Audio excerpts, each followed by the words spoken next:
Hey everybody, welcome back to another episode of Big Questions, Small Steps. My name is Amanda and I'm so glad that you could join me today. Today we're going to continue on with our series looking at different religions, what their beliefs are, how it's practiced, just so we can gain a better understanding. We've currently been talking about what are known as some of the oldest religions. We've talked about Hinduism, Jainism, Buddhism. And now we're going to talk about one that I just recently learned about. And as I was doing the research, I had many things that were enlightening to me and many things that I still don't quite understand. So let's share what I learned and we'll learn together because that's awesome. We are going to be talking about Zoroastrianism today. So if you are ready, let's hit that intro and we'll begin.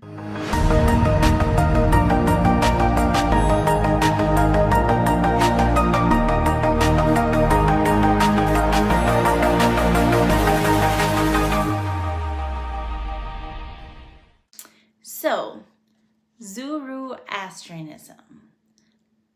It is a religion that I didn't know about, quite honestly, until probably a little less than a year ago, that I met someone who was very proud to be of this practice. Unfortunately, this individual happened to have dementia, so they really couldn't tell me a whole bunch about this religion, their practices. All I knew at the time was they don't celebrate Christmas. That's all I knew. So I was very intrigued to learn more about Zoroastrianism, and I'm glad to be sharing it with you.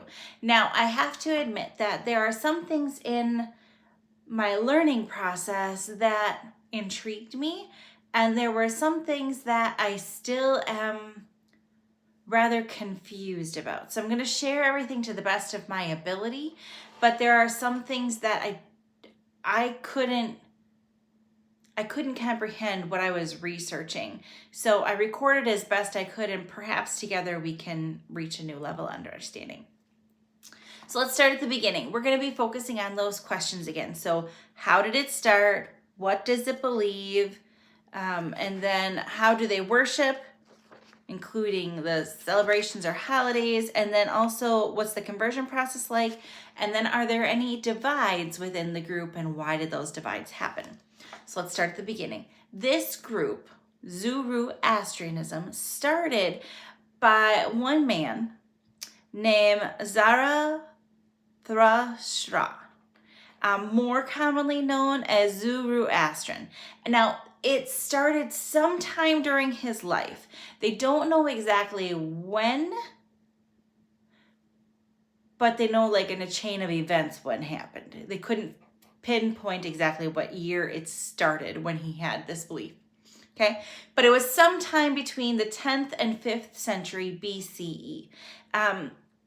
What we know about this individual is they were a sage and they were a wonder worker at the time. And he was a wonder worker under the leader Cyrus the Great.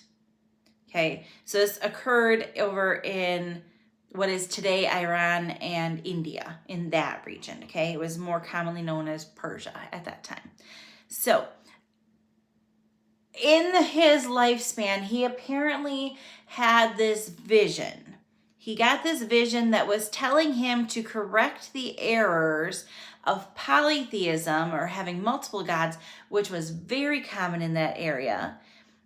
And so he correct the error of polytheism and proclaim that there is an existence of only one God. This one God's name is Ahura Mazda, and it was known as the Lord of Wisdoms.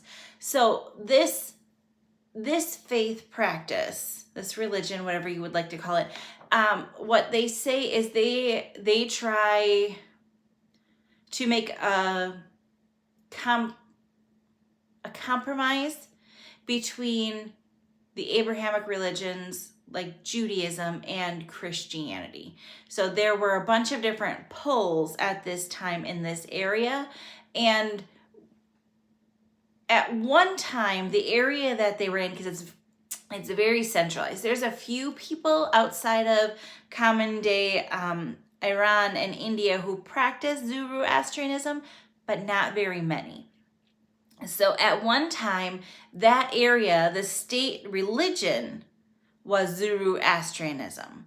And it was for many Persian empires, but as they were conquered by different Muslim organizations, the Muslim organization would institute more Muslim traditions.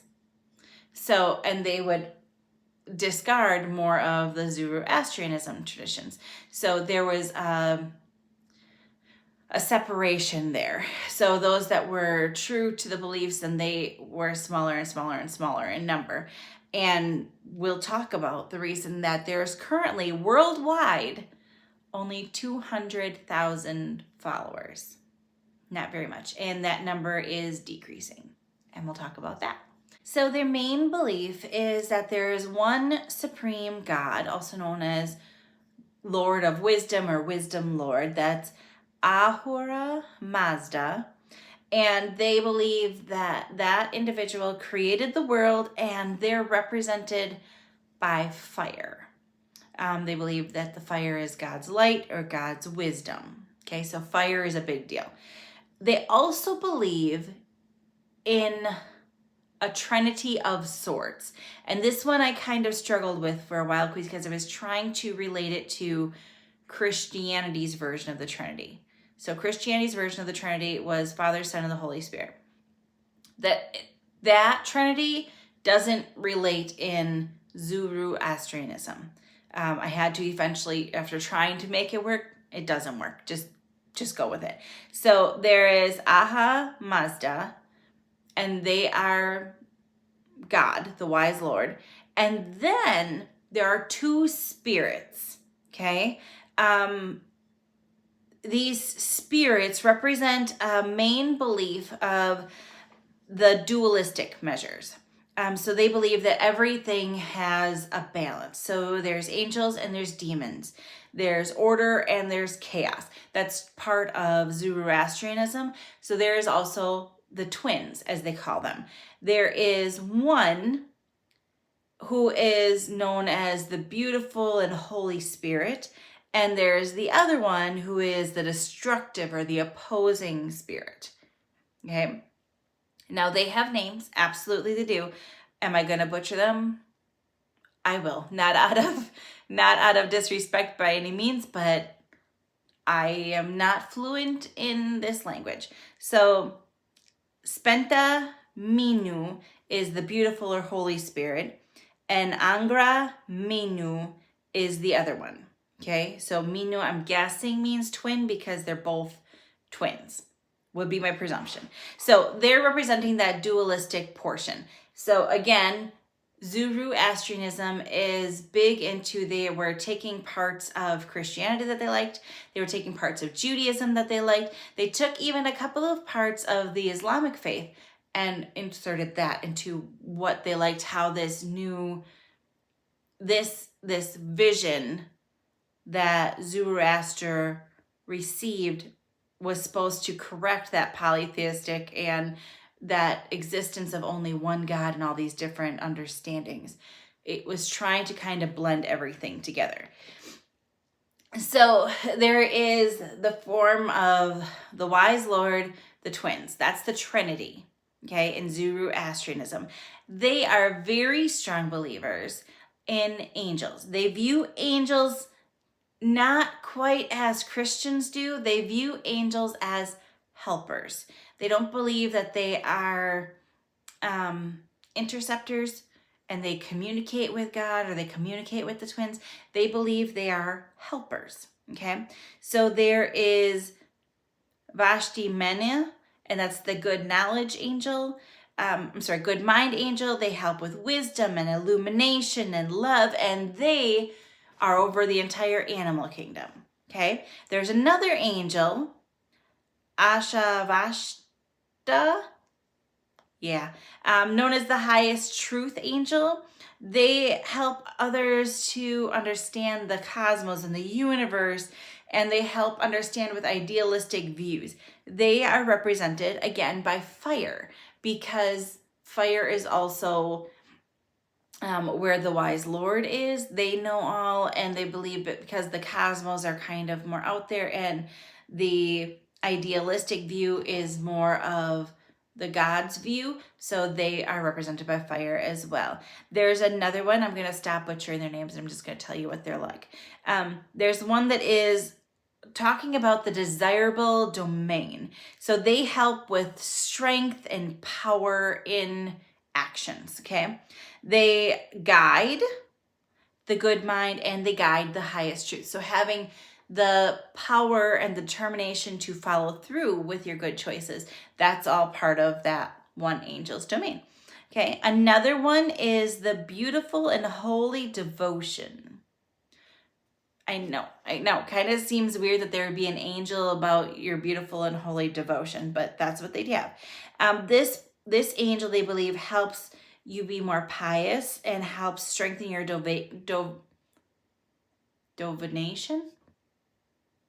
devotion. I know how to pronounce things. And they are represented by earth, or symbolized by earth. Then there's two more main angels that they talk about. There's one that talks about wholeness, and they help with the complete well-being of the entire body, spiritual and physical integrity. They're represented through the water. And then the last one is immortality. That angel of immortality helps with the immoral bias that we all have. And so they help us with the immoral bias to help us achieve immoral bliss, okay? And they're represented with the plant kingdom. So very intriguing. They do have a holy book, not a Bible, not a Torah, not a Quran. They have a holy book that is actually a collection of hymns and prose poems that was composed by Zoroaster. And there's also one composed by the younger Avasti. The book in its entirety is called the Avasti. And it's basically commentary from later years with myths and stories and details about ritual observations and how they should carry on their life. Okay, so that's what they believe in a nutshell. Basically, that there is a God, and there is that element of dualistic. So for every good, there's bad, and they should certainly do more good than bad. And there are angels around that can help them be better people. Okay, now let's dive into what do they believe happens when someone dies. That's another thing that separates a lot of different religions. What happens? In Hinduism and Buddhism and Jainism, they all believed in reincarnation. And, well, I'm not going to spoil it. Let's just dive into it, okay? So in Zoroastrianism, they believe, just hold on with me, they believe that after you die, your soul remains in that place for 3 days and 3 nights. And it's guarded by one of the angels, okay? During that time, that 3 days and nights, then families will say prayers and perform rituals to help guide the deceased soul to the safe passage for the next part, okay? So let's talk about what the next part is. They believe in Zoroastrianism that on the dawn of the 4th day, the spirit, which is the soul of the dead person, they cross this bridge. They cross a bridge they call Shinvat Bridge, and that's when they're judged. They believe that when they're crossing this bridge, they will be met by a woman. If the woman is a beautiful maiden, well, then they will go to what is known as the best existence. If the woman they meet is an old hag and they're ugly, they will lead to the bad place. They don't call it heaven and hell. They just refer to it as those two different things. And they also believe that your good acts, your good deeds, your good thoughts, your good wishes throughout your life help determine which of those women you'll see on the bridge. Okay. Now, there is a difference. There is a difference for what heaven and hell actually is like. Some believe that if they get to the best existence, that's essentially they are with Zoroaster and they get to watch all of the beauty from the best place. They get to watch all of life. They have peace. They don't have to have any turmoil. Some say if you are sent to the bad place or the house of lies, you will return to earth to essentially be reborn to live your life again, or you'll be sent to earth and you'll be tortured on earth because you can't get to the good place. Again, so a little bit of that reincarnation idea. And others to believe that if you see the old hag lady on the bridge, you're going to the bad place, the house of lies, whatever you want to call it.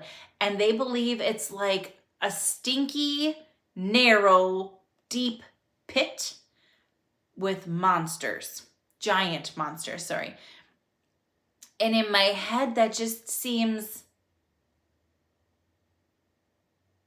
incomprehensible. How can you have something that's skinny and deep and narrow, but you have giant monsters in there? It doesn't make sense. I think it's more of the visual and the fear that they're playing off of. That's my guess. So it's very interesting when you're looking at that aspect. Again, some people think that it's a physical, your body is actually going there. More people are believing that it's currently like a level of consciousness. So you may be dead and maybe it'll feel like you're in that narrow, stinky pit, but you're not actually in a narrow, stinky pit. It's different people's ideas and understandings. And they believe that when the world ends, that all the dead will be resurrected in new bodies. And they believe that, again, because the Lord of Wisdom is all about fire, they believe that the whole world will be burned and all the wicked people will be destroyed except for the true believers, which is the Zoroastrianism practitioners. Okay? So very, very intriguing in their beliefs and trying to understand where the different twins lie, how the angels work, and understanding their rituals. Very, very intriguing. So now that we talked about what they believe, let's talk a little bit about how Zoroastrianism practitioners or followers, what their worship is like. So they have, on the whole, three main beliefs. They believe in Humata, which means think good, Hukata, speak good, and Huvashta, do good or act good, okay? So think good, speak good, act good. Those are the three things that are foremost for this religion and this practice. And that's going to be found repeatedly, that number of three, in a lot of the things that we're going to talk about next. As a practicer of the Zoroastrianism faith, they will pray multiple times a day. Multiple times a day. They don't necessarily go to a church or a temple or a synagogue or anything like that. They will mostly pray in their homes. They'll pray and it's built into their life more. Okay. So there will always be in their homes a source of fire or light that should be lit at all times, because that represents God's light or wisdom. Okay? They always pray facing this light. And it's known as a very powerful purifier in the Zoroastrianism faith. Fire is a purifier. So they'll do different things. A lot of rituals will have fire incorporated into them. Okay? All of the elements, so fire, water, air, ground, those are all represented in their practices. Because again, it's that dualistic thing. So fire and water, air and soil, or air and land, whatever you want to call it. They need to have that balance so that Zoroastrianism practitioners feel balanced. Okay. If they have a space that they worship in, it's known typically as a fire temple. That's what they call it. There's not very many. There's only a few overall. Again, most only celebrate in their homes, only practice in their homes. There are visitors who can go to the fire temple with permission. You can't go unless you have permission. Okay? Just out of respect for those that are going. If you go as a visitor, this is very intriguing to me.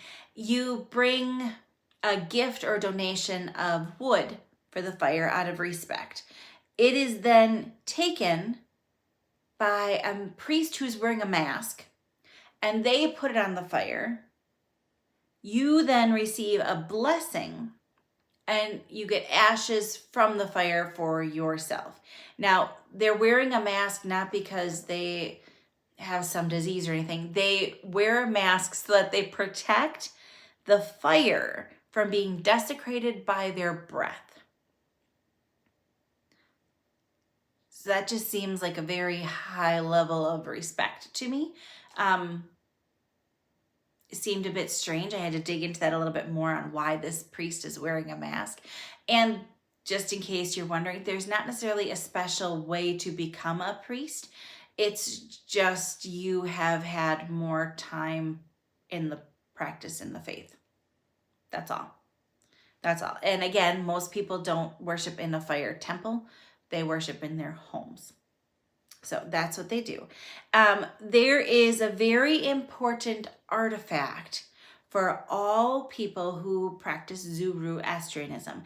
Every day, at least 3 times a day, sometimes more than that, they will use this kushti. Okay? It's kind of like a belt. Okay?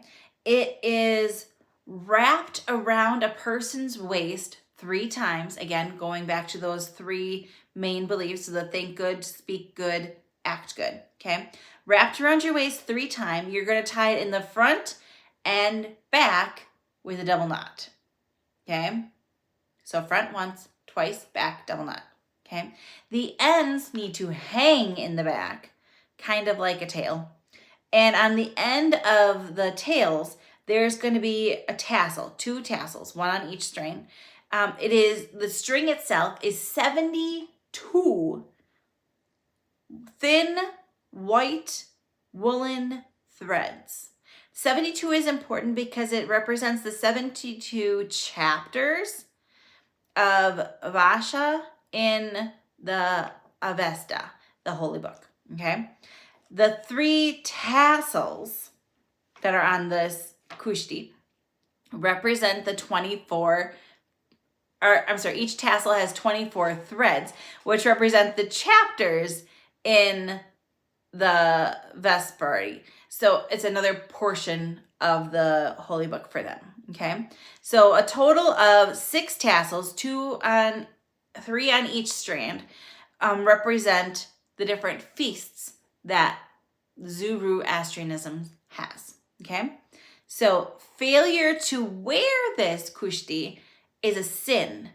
And they believe if you don't wrap your waist 3 times with this kushti every day, multiple times a day, it leaves the individual exposed to sin. And there are also people who, it's not just the thing that you have to wrap around your waist. There's also it's almost like a white shirt that you have to wear underneath. And then you put the wrapping on to make yourself more protected from sin and evil in the world.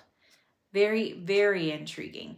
And when I was researching this, I was trying to think back to the individual that I knew that was Zoroastrianism. And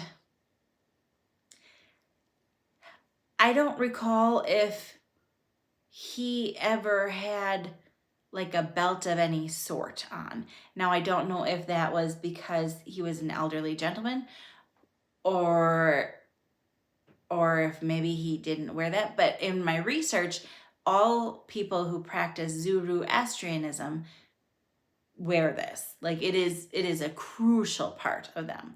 So I don't know what his deal was, but that's what I learned. This again has to be put on and taken off at least 3 times a day. Sometimes people will put it on 6 or 9 times, but again, it's always in that number of 3. So 6, 9, 12, 14. I'm sorry, 6, 9, 12, 6, 3, 6, 9, 12. My fingers weren't matching my math. I apologize. So it's just different things. And we talked about the 6 feasts a little bit, that the 6 different tassels represented the 6 different feasts. So let's talk about some of their celebrations and their customs. We're going to talk about some of their customs first. Okay. So one of their customs is a coming of age ceremony. Okay. This is known as Navrahot, but this can range. And when it's completed from the age of 7 to the age of 12, it varies, not based on their status in the community or if they're a male or a female. No, it's based on when those in the faith practice feel that individual is ready for that commitment, feels that they are ready, they understand, they have the responsibility within them that they can carry out these practices with integrity independently. Up until that time, the parents are always assisting in different things, helping them through it. At that coming of age ceremony, that's when that change happens, and the child now is in charge of doing all these things for themselves. So it begins with a ritual washing, and they have to perform a ritual kushti, dressing. So they've got to do the whole thing. There's a prayer that they say while they put it on. They've got to do the whole thing by themselves. Okay. Now, when they are done, there will be blessings offered over them. They may be blessings with flowers or sugar or coconut for a sweet life, for a fruitful life, blessing their future. Okay. They will also do the akamuchu. And this one was intriguing to me. Basically, somebody who is of great respect to that individual. Typically, it's a mom or a grandma, a female figure. They will take a raw egg and they will circle it over the individual's head. And they do that because they believe the egg absorbs all of the ill will and evil that they have encountered thus far. So they're going to circle that egg over their head and then they smash it on the ground to destroy it. It seemed kind of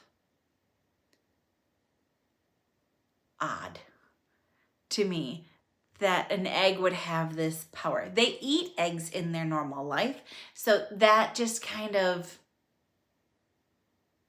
made me sit and wonder and ponder, and why an egg and why this, and okay, if the evil stuff goes into the egg and you smash it on the ground, doesn't the evil stuff just go into whomever else is around? But their belief is when they smash it on the ground, it's dispersed. But because that individual has then completed the ritual and they have the kushti on, they're protected from that evil, that wrongdoing. And I don't know, it was just kind of interesting. And the idea of, if I was Zoroastrianism practicer, that my grandma would smash an egg on the ground is kind of cool, just because I've never seen her do something like that. I think that'd be kind of fun. I might have to stop myself from laughing because it would just be out of character of her. But it's expected in that process. So yeah, it's just interesting. Just interesting. For a wedding, okay? So for a wedding, because I'm getting to that age where I hope to get married someday, and I'm intrigued about different practices and different cultures of their process. So in a wedding ceremony, there is a marriage contract, and their weddings last typically 7 days. 7 days. It's a long time. A long time. Basically, what will happen is a married female's relatives, when they are getting married, their service the blessing, it's basically they come to a place. Again, they don't always go to the temple. Most times they're in a home. So they would frequently go to a home, and the bride and the groom would be next to each other. And for this part, I believe they're kneeling down to pray, because there will be some female married relatives of the couple, and they'll hold this white sheet over them. Okay? And then they will take these cones full of sugar and rub the cones together over the sheet. So they're kind of sprinkled with sugar. And that's supposed to be like a blessing and witness, not witness, but help ensure a sweetness to their marriage. Now, I may be kind of off kilter on this one, and it's a beautiful sentiment,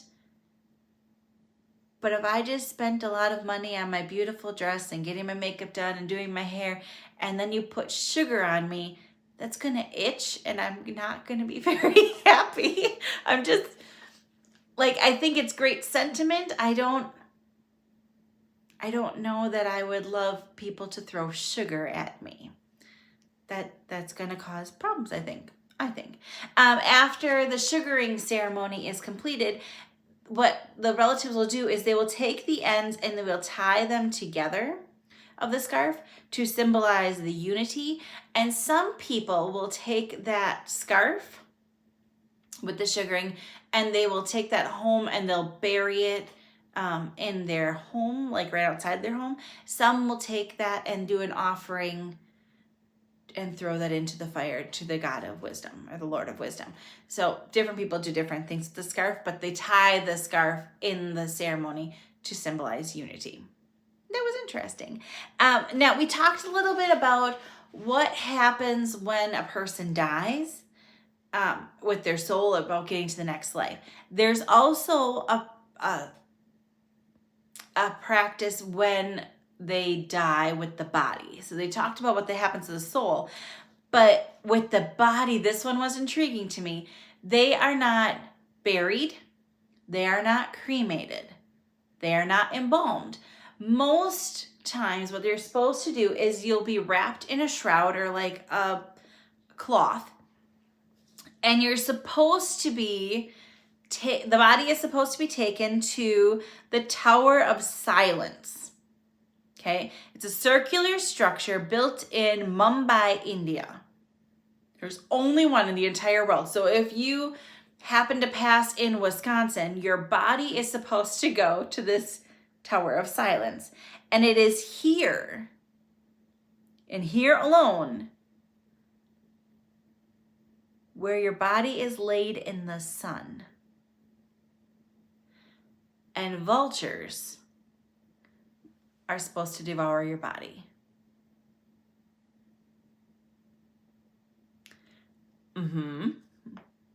Now, that one caught me off guard because they view fire as the great purifier.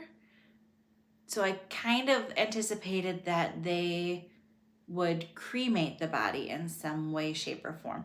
But no, the Tower of Silence, and your body is laid out for vultures to eat.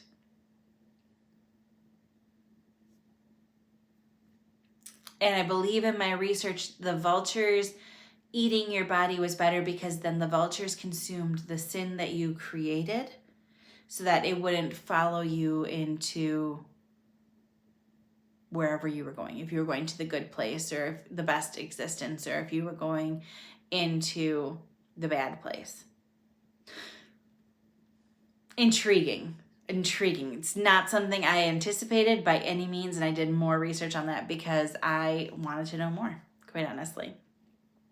So let's talk a little bit about two of the holidays. So they have some holidays. They typically are in relationship to Zoroaster's life. Okay? They don't have big celebrations. They don't do a lot of gifts for people on these celebrations. It's more of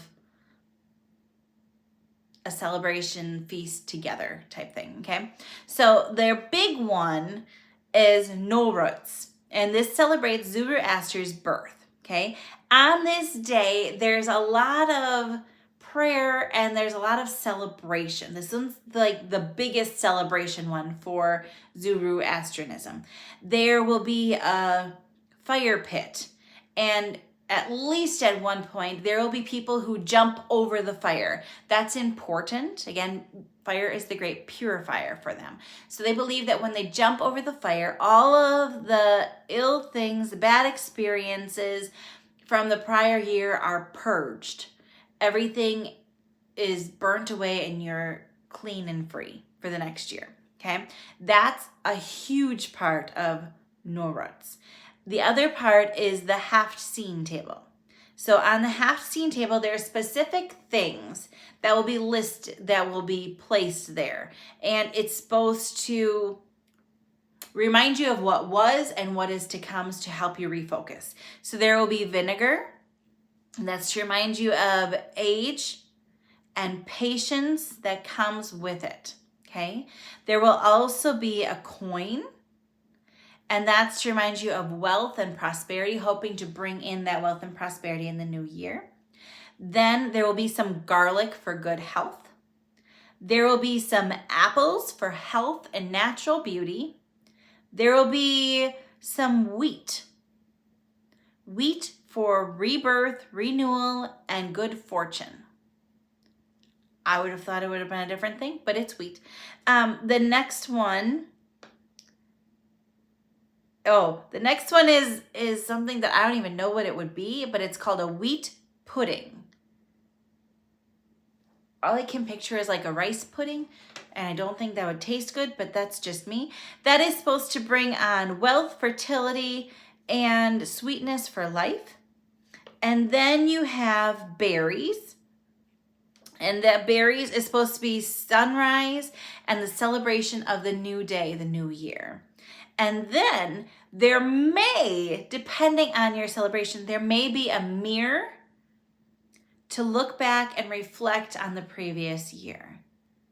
Zoroastrianism practices, especially on Nowruz, are very much about focusing on what's coming, not what's behind. Leave the past behind and focus on the future is what they do. So it's a big party, a big celebration. Yeah, that's their party, their celebration. Another big holiday for them is, oh goodness, I'm gonna butcher it. It's basically, it's the day of Zoroaster's death. Okay, and on this day they pray, they light a fire, they may go to the fire temple, they might. This one, interestingly enough, is observed on 2 different days depending on which practice of Zoroastrianism you follow. So that's interesting to me, because if this is the founder, why would 2 different groups think he passed on 2 different days? But that's what they do. So one group practices that this day of death is on December 26th, and one say it's in May, but the date changes in May based on their calendar. So that's what they do. Now, the next question that we normally ask is, what is the conversion process like? And this was a tricky one. As with all of the research for Zoroastrianism, this is a very little known religion, and they don't talk a lot about it. So trying to find information was really challenging. Trying to find out about if you can even convert, how you would convert, is very difficult. And there's a reason for that. There are 2 different schools of thought. There is one school of thought that you can't convert. You can't. It's just a null and void subject. If you were born into it, that's one thing. If you were not, you can't convert.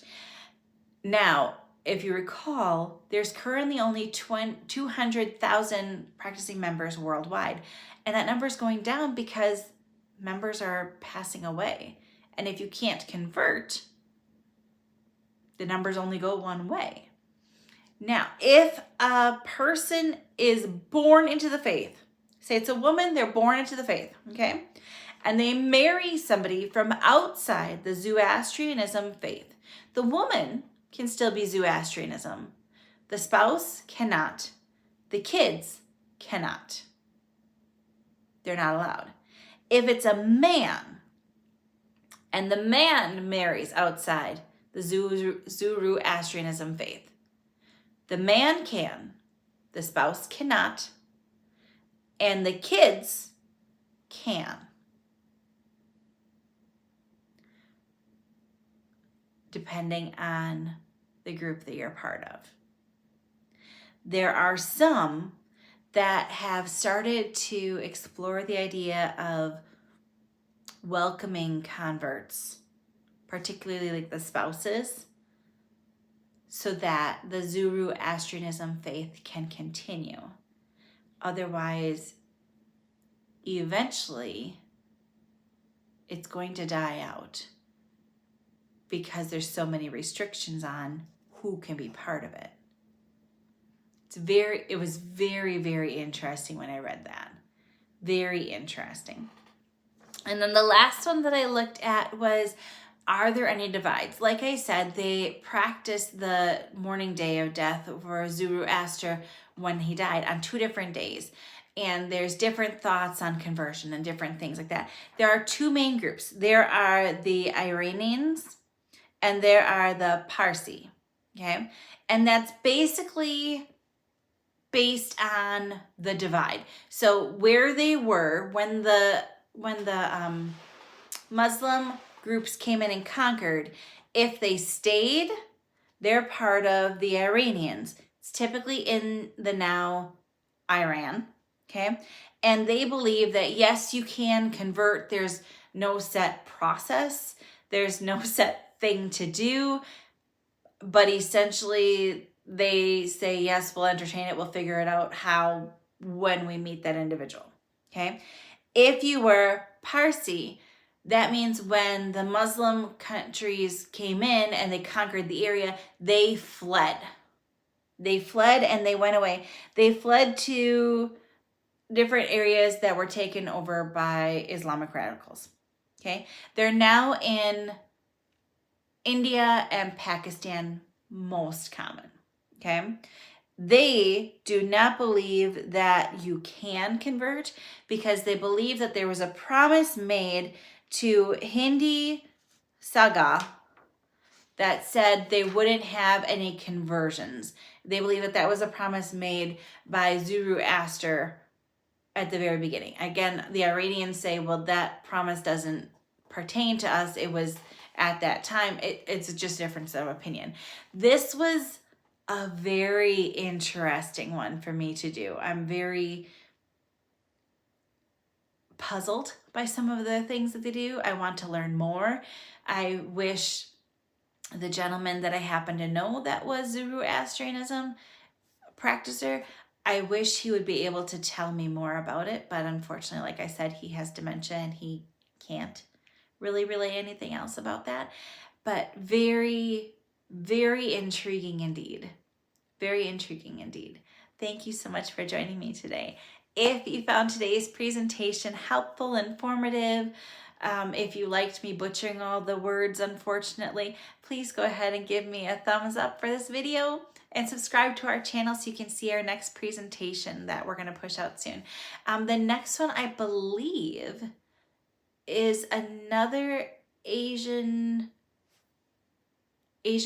religion. I don't recall exactly which one it is. I have 2 in mind, but it's another Asian-based religion that I know nothing about. So we will learn about it together because the more we know, the more we grow.